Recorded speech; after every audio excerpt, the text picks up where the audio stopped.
I recently installed a Nest thermostat in my house. Nest has been around for a while, but I've been hesitant to get one. I won't go into the details of why we finally pulled the trigger, but it made sense to have more control of our home environment. When the box arrived, I was excited. I felt like I was stepping into the future. Once I got it all wired up and began the setup, though, my original hesitation came flooding back. Nest would like to use your location. I almost bailed. This is when Nest stopped feeling like a fun, helpful device and started to feel like an intrusive portal. Yet another keyhole for a company, or whomever else, to peer into my family's life. It was probably okay, I rationalized. It's probably just sharing location and temperature data, I thought to myself. I wouldn't have had this conversation with myself a decade ago. As the internet grew and the iPhone came on the scene, it was exciting. I felt a reverence, almost gratitude for everything it enabled. Driven by curiosity and optimism, I signed up for any new service just to see what the future might hold. I was on the leading edge of early adopters. Over the past few years, however, I've drifted away. I'm not the only one. There's always been a financial cost to early adoption. My uncle amassed a collection of laserdiscs, only to have to start over when DVDs won. For him, the long-term impact was limited, some money out of pocket and a slightly bruised ego. Now, the equation is very different. The cost of a new device is no longer just financial, it's also deeply personal. Today, each new device we purchase is a conscious decision to share an intimate piece of ourselves with a company whose goals may not align with our own. This exchange represents a fundamental shift in our relationship with technology and the companies that produce it. Adoption is no longer an ephemeral transaction of money for goods.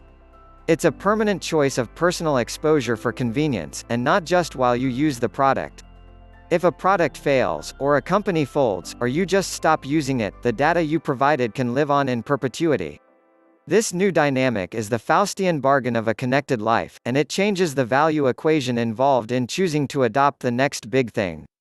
Our decisions become less about features and capabilities, and more about trust. When Amazon says, "Don't worry, Alexa isn't listening all the time," we have to decide if we trust them.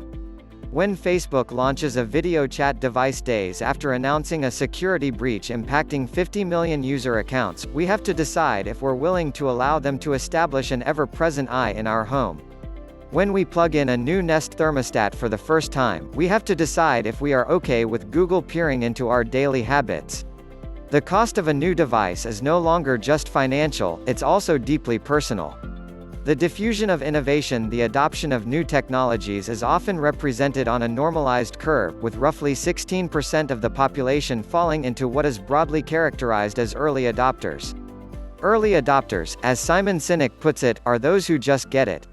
They understand what you're doing, they see the value, and they're here for it. The further you move into the curve, from the early majority to the laggards, the more you need to convince people to come along. Early adopters have an optimistic enthusiasm and a higher tolerance for risk, both financial and social. Remember the first people walking around with Google Glass? It's relatively easy to acquire them as customers. It doesn't take a sophisticated marketing apparatus or a big budget to get them on board. As Sinek says, anyone can trip over the first 10% of the market. Early adopters are critical because they create the fuel that allows an idea to gain momentum. Early adopters provide initial cash flow and crucial product feedback, and they help establish social proof, showing more cautious consumers that this new thing is okay, all at a comparatively low cost of acquisition. For a new product to find true mass market success, it has to move out of the early adopter group and gain acceptance in the early majority. This is sometimes referred to as crossing the chasm. Early adopters give new technologies the chance to make that leap. If companies had to invest in marketing to acquire more reticent consumer groups, the barrier to entry for new ideas would grow dramatically. But what if early adopter enthusiasm began to erode? Is that optimistic 16% of the population immutable? Or is there a tipping point where the risk-to-value ratio flips and it no longer makes sense to be on the cutting edge? What it means to just get it. In the 21st century, there was something different about the Facebook portal launch. When the new video chat device hit the market, Facebook didn't make a play for the typical early adopter group, young, tech-savvy consumers. Instead, they targeted the new device toward a less traditionally techie audience, older adults and young families. You could make a lot of arguments as to why, but it comes back to the core principles of early adopters: they get what you're doing, they see the value, and they're here for it. For Facebook, mired by endless scandals and data breaches, it became clear that the traditional early adopters did get what they were doing, but instead of value they saw risk, and they weren't here for it. Facebook chose to target a less traditional demographic because the company felt they were less likely to see the possible risks. Facebook Portal is a paragon of the new cost of early adoption. The product comes from a company whose relationship with consumers is shaky at best. It carries a lot of privacy implications. Hackers could access the camera, or the company could be flippant and irresponsible with the use and storage of video streams, as was reported with Amazon Ring. On top of that, Portal is not just a new device, but also a new piece in the ecosystem of Facebook products, which represents a bigger underlying hazard that is even harder to grapple with. Today, each new device we purchase is a conscious decision to share an intimate piece of ourselves with a company whose goals may not align with our own. As the technology ecosystem has grown, the number and types of devices we feed our personal data into have expanded. But, as linear thinkers, we continue to assess risk based on the individual device. Take my internal dialogue about the Nest thermostat. My inclination was to assess my risk tolerance based on the isolated feature set of that device, tracking location and temperature. In reality, the full picture is much broader. The data from my Nest doesn't live in isolation, it feeds back into the ever-growing data Frankenstein that Google is constructing about me. My Nest data is now intermingling with my Gmail data and search history and Google Maps history and so on. Various AI munges this data to drive more and more of my life experience. A product ecosystem means the power inherent in a single device is no longer linear. As each new device folds into an increasingly intimate data portrait, companies are able to glean insights with each new data point at an exponential rate. This potentially translates to exponential value, but it also carries exponential risk. It's hard, however, for us to assess this kind of threat.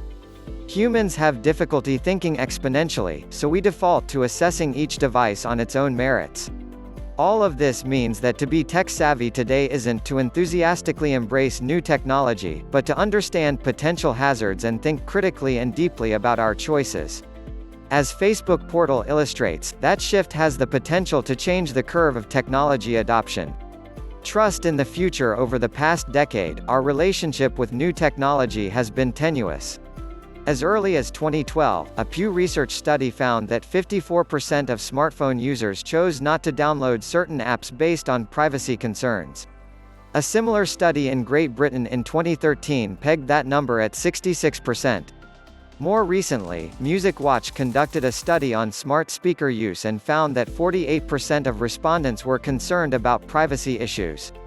As summarized by Digital Trends, nearly half of the 5,000 U.S. consumers aged 13 and older who were surveyed by Music Watch, 48% specifically said they were concerned about privacy issues associated with their smart speakers, especially when using on-demand services like streaming music.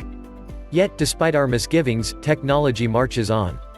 Our concerns about smartphones have not slowed their growth, and Music Watch found that 55% of people still reported using a smart speaker to stream music.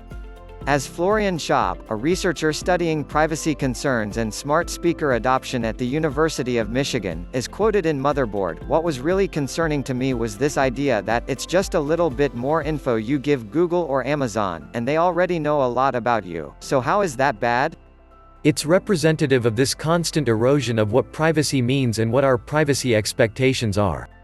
We've been engaged in this tug-of-war for years, pitting that persistent feeling of concern at the back of our minds against our often burning desire for the new. The coming decade may prove a litmus test for our long-term relationship with technology. For years we have chosen to trust corporations with our personal data. Maybe it's a cultural vestige of the technological optimism of post-war America, or maybe we are so eager to reach the future we've been promised that we are operating on blind faith. But there are signs that our enthusiasm is cracking. As we continue to hand over more of ourselves to companies, and as more of them fail to handle that relationship with respect, does there come a point when our goodwill dries up? Will trust always be something we give, or will it become something that must be earned? At what point does the cost of adoption become too big?